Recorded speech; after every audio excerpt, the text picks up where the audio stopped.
Hi, welcome to Sherin's kitchen. இன்றைக்கி நம்ம ஷெரின்ஸ் கிச்சனில் என்ன பார்க்க போகிறோம் அப்படின்னு பார்த்தீங்கன்னா, ஒரு லஞ்ச் ரெசிபி தான் பார்க்க போகிறோம். பருப்பு, உப்பு பருப்பு, அதுக்கப்புறமா மணத்தக்காளிக்கீரை பொரியல், ரசம். இதுதான் இன்றைக்கி நம்ம கிச்சனில் பண்ண போகிறோம். தேவைப்பட்டால் முட்டை பொரியல் பண்ணிக்கலாம், அவ்வளோதான். இன்றைக்கி வெஜ்ஜில் போயிடலாம் அப்படின்னு சொல்லி பிளான் பண்ணியிருக்கேன். இப்போ அதுக்கு தான் பருப்பு வந்து நான் எடுத்து வச்சுருக்கேன். துவரம் பருப்பு எங்களுக்கு வந்து ஒரு 150 கிராம் அளவுக்கு துவரம் பருப்பு எங்களுக்கு கரெக்டாக இருக்கும், அதுதான் எடுத்திருக்கேன். அதுக்கு வந்து 3 தக்காளி, இந்த மாதிரி தக்காளி 3 தக்காளி எடுத்திருக்கேன்.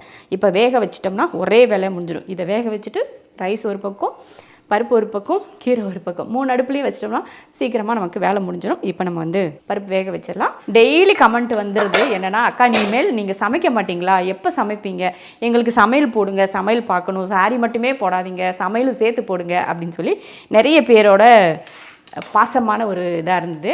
அதனால சரி, நம்ம பாசக்கார பிள்ளைகளுக்கு நம்ம வந்து சமைப்போம் அப்படி சொல்லிட்டு சரி சமைக்கிறதுக்கு வந்திருக்கேன். சாரி வீடியோ போடுறேன்னு சொல்லிட்டு தப்பாக எடுத்துக்காதீங்க. நம்மளோட பிஸ்னஸ் வந்து வெளியில் தெரியணும் அப்படின்னா நம்ம ஒரு பிளாட்ஃபார்மில் வந்து இந்த மாதிரி வெளியில் தெரியப்படுத்தணும் இல்லையா, அதனால சரி அதுலேயும் கொஞ்சம் போடலாம். சமையலும் உங்களுக்கு கண்டிப்பாக இருக்கும், சரியா? சமையல் வந்து நம்ம கிச்சனில் வெறும் சாரி இப்போது 2 மாதம் தான்ப்பா, அதுக்கு முன்னாடி பார்த்திங்கன்னா வெறும் சமையலாக தான் இருக்கும். நம்ம சேனலில் போய் நிறைய பாருங்கள், நிறைய செஞ்சு பாருங்கள். நிறைய பேர் வந்து ரொம்ப ரொம்ப ரொம்ப ரொம்ப அப்படியே என்னென்னா பூரிச்சு போகிற அளவுக்கு கமெண்டெல்லாம் இருக்கும். அந்த மாதிரி ரெசிபியெல்லாம் நிறைய செஞ்சுருக்கோம். நிறைய பேர் பாராட்டு வாங்கின மாதிரி வீடியோ கமெண்ட்ஸ் இதெல்லாம் நிறைய சொல்லியிருப்பீங்க. அந்த மாதிரிலாம் இருக்குது. இப்போ நம்ம முதல்ல பருப்பு வேக வச்சா மொக்க போடுறேன்னு நினச்சிருவீங்க. சமையல் பண்ண சொன்னால் மொக்க போடுறீங்களா அப்படின்னு நினைப்பீங்களா. அதனால் நான் இப்போ பருப்பு வந்து கழுவி எடுத்திருக்கேன். அதில் பூண்டு சேர்த்துடலாம், ஒரு 5 போல் பூண்டு. இந்த உப்பு பருப்பு இப்படி தான் செய்யணும் அப்படின்றதெல்லாம் கிடையாது. நான் என்னோடய வீட்டில் எப்படி உப்பு பருப்பு செய்வேனோ அந்த மாதிரி நான் இப்போ செய்கிறேன், சரியாப்பா? இல்லைனா ஒரு சிலருக்கு வந்து நம்மளை பிடிக்காதவங்க என்ன சொல்லுவாங்க தெரியுமா, உப்பு பருப்பெல்லாம் எப்படி கடையக்கூடாது, அப்படி தான் கடையணும்னு சொல்லுவாங்க. அதுக்காக நான் என்னோடய ஸ்டைலில் நம்ம வீட்டில் எப்படி நான் உப்பு பருப்பு கடையணும் அதுதான். 4 பல் பூண்டு சேர்த்துருக்கேன். போடுங்க அள்ளி, பச்சை மிளகாயை. அதே போல் காரத்தையும் சொல்லிடுறேன்ப்பா. காரம் நம்ம வீட்டில் எக்கச்சக்கமாக சாப்பிடுவோம். உப்பு பருப்பு அப்படின்னா அப்படியே சாஃப்டாக, அப்படியே உப்பு பருப்புனா எதுவுமே இல்லாமல் அந்த பருப்போட டேஸ்ட்டில் மட்டும் சாப்பிட மாட்டோம்.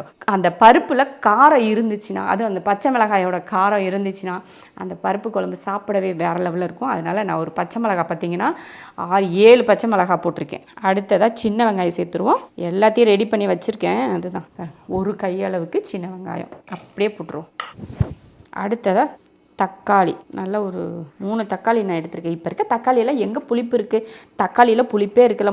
முன்னாடிலாம் நாட்டு தக்காளி ஒன்றை போட்டாலே அப்படியே குழம்பே புளிக்கும். இப்போ வந்து புளிக்கிறதே இல்லை. இன்றைக்கி புளிக்குதானே தெரியல இந்த தக்காளி, அந்த மாதிரி இருக்குது. ஆமாவா இல்லையாப்பா, நான் சொல்கிறது சரியா இல்லையா? தக்காளி சேர்த்துருவோம். 3 தக்காளி, நல்ல ஒரு 1/2 ஸ்பூன் அளவுக்கு சீரகம். அடுத்ததாக மஞ்சத்தூள், எண்ணெய் ஒரு 2 ஸ்பூன் அளவுக்கு ஊற்றிருங்க. அடுத்து தண்ணியை ஊற்றி விட்ருவோம். அவ்வளோதான். பருப்பு முங்குற அளவுக்கு ஊற்றிக்கிட்டால் போதும், சரியா? அப்புறம் ஒரு குட்டி டிப்ஸ், கல்லுப்பு போட்டால் இந்த மாதிரி குக்கர்லேருந்து வெளியில் பொங்கி வராது. இந்த டிப்ஸ் வந்து நம்ம ஷெரின்ஸ் கிச்சனில் ஷார்ட்ஸாக போட்டிருக்கேன். நிறைய பேர் ட்ரை பண்ணி பார்த்துட்டு நான் இப்படி ட்ரை பண்ணேக்கா, நல்லா சூப்பராக இருந்துச்சு, இப்போ பொங்குறதில்ல அப்படின்னு சொல்லி நிறைய பேர் சொல்லியிருந்தீங்க. அதுதான் உங்களுக்கு வந்து நீங்கள் சொன்னீங்க. அப்புறம் அதுலேயும் நிறைய கமெண்ட், இன்னும் கொஞ்சம் பேர் என்ன சொல்லியிருந்தீங்கன்னா, உப்பு போட்டால் பருப்பு வேகவே வேகாது அப்படின்னாங்க. அப்படிலாம் கிடையவே கிடையாது, சூப்பராக வெந்துடும். அது என்ன மாயமோ மந்திரமோ எனக்கு தெரியல. எங்கள் வீட்டு பருப்பு மட்டும் 1 விசில் 2 விசில்லையே குழஞ்சி நூலாக போயிடுது. அந்த மாதிரி தான் நிறைய பேர் என்ன சொல்லுவாங்க, பருப்பு எத்தனை விசில் விட்டாலும் துவரம் பருப்பு வேக மாட்டேங்குதுன்னு சொல்லி ஊற வச்சு வேக வைப்பாங்க. நான் தட்டைப்பயிறு, அப்புறமா பச்சைப்பயிறு, அப்புறம் மொச்சப்பயிறு, கொள்ளுப்பயிறு, இது எதுவுமே நான் ஊற வைக்காமல் வறுத்து அப்படியே வேக வைப்பேன். அதே போல் பருப்பையும் ஊற வச்சதில்லை, அப்படியே வேக வச்சுருவேன். அதுவுமே பார்த்திங்கன்னா 2 விசில் தான் இப்போ நான் விடுவேன். 2 விசிலுக்கு அப்புறம் உங்களுக்கு எடுத்து காட்டுறேன் பாருங்கள் எப்படி குலைவாக இருக்குன்ட்டு. அவ்வளோதான், மூடி போட்டு விட்டுருவேன். 2 விசில் விட்டு ஆஃப் பண்ணிக்கலாம். அடுத்து ரைஸ் வச்சு விட்றலாம். அவ்வளோதான், விசில் வந்துருச்சு. பார்த்தீங்களா, மேலே பாருங்கள் மஞ்சள் கலரில் ஏதாவது ஒன்று இருக்கா பாருங்கள். எப்படி அந்த கொஞ்சம் உப்பு மட்டும் போட்டுட்டிங்கன்னா சூப்பராக இந்த மாதிரி பொங்கி வெளியில் வராது. நீங்கள் ட்ரை பண்ணி பாருங்கள். ட்ரை பண்ணலை அப்படின்னா ட்ரை பண்ணி பாருங்கள். பருப்பு வேகாது அப்படிங்கிறதெல்லாம் சும்மா, கண்டிப்பாக பருப்பு வேகும். ட்ரை பண்ணி பாருங்கள் ஒரு டைம். அடுப்பு ஆஃப் பண்ணிவிட்டுலாம். ரசத்துக்கு எல்லாத்தையும் கறந்தாச்சு. புளி, தக்காளி, ரசத்துக்கு மிளகு சீரகம், அப்புறம் மல்லித்தலை, கருவேப்பிலை, பெருங்காயத்தூள் எல்லாத்தையும் போட்டு ஒன்றா கலந்துட்டேன். தாளித்து இதை ஊற்றுறது தான். கடுகு, வரமிளகாய், கருவேப்பிலை. ரசம் கரைக்கிறப்ப உப்பு போட்டேன். பருப்பு ரெடி, ரைஸ் ரெடி. இப்போ இன்னும் ஒரு 2 விசில் வச்சா ரெடி. இப்போ ரசமும் ரெடி ஆயிடுச்சு. புளிப்பு எந்த அளவுக்கு இருக்குன்னு பார்த்துட்டு நம்ம தேவைப்பட்டால் நம்ம தண்ணி சேர்த்துக்கிட்டால் போதும். கீரை பொரியல் பண்ணிவிட்டு பருப்பை தாளித்து விட்டுட்டோம்னா சரியாக போயிடும். ரசம் பார்த்திங்கன்னா லைட்டாக கொதிக்க ஆரம்பிச்சிருச்சு. இப்போ இறக்கிடுவோம்.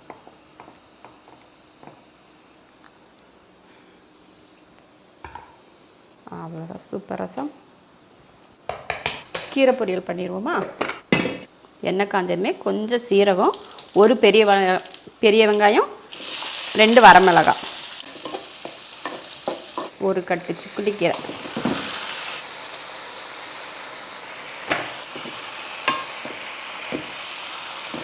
அவ்வளோதான். போட்ட உடனே என்னமோ வடச்சட்டி பூரா இருக்கிற மாதிரி இருக்கும்.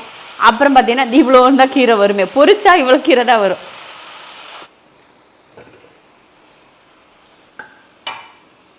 பாருங்க, பருப்பு பாருங்கள் எப்படி வெந்திருக்கு பாருங்கள். அப்படியே வலுன்னு அப்படியே வெண்ணெய் மாதிரி பருப்பு வெந்திருக்கு. சும்மா அந்த கரண்டி வச்சு தான் நான் கலந்து விட்றேன். இருங்க, உப்பு கொஞ்சம் தான் போட்டோம் வேக வைக்கிறப்போ. இப்போ பருப்புக்கு தேவையான உப்பு போட்டு அப்படியே கரண்டி வச்சு கலந்து விடுவோம். இல்லை பச்சை மிளகாய் கரையணும், அதனால் பருப்பு மத்து வச்சு கடைஞ்சிக்கிறேன். அப்போ தான் எனக்கு காரம் வரும். நான் வேறு முழுசாக லேசாக கீராமல் கூட முழுசாக போட்டு விட்டேன் ஆர்வ கோளாறில். கீரையில் கொஞ்சம் தண்ணி நிறையா வரும், நம்ம கொஞ்சம் தண்ணி குடிக்கலாம் அப்படின்னு சொல்லிட்டு நானும் வெயிட் பண்ணுறேன். கீரை தண்ணி கம்மியாக தான் இருக்குது. ஃபுல்லாக வடிச்சிட்டோம் போல், அதனால் தண்ணி கம்மியாக தான் இருக்குது. எக்ஸ்ட்ரா தண்ணி ஊற்றலை. ஏன்னா அந்த தண்ணி எடுத்து குடித்தோம்னா ரொம்ப நல்லது. இந்த ஒரு ஹீட்டுக்கெல்லாம் பார்த்திங்கன்னா அந்த நாக்கு கிட்ட அதுக்கு அடியிலலாம் பார்த்திங்கன்னா ஒரு மாதிரி கொப்பளை மாதிரி வரும். ஹீட்டுக்கு இந்த மாதிரி வாயில் புண்ணெல்லாம் வரும் பார்த்திங்களா.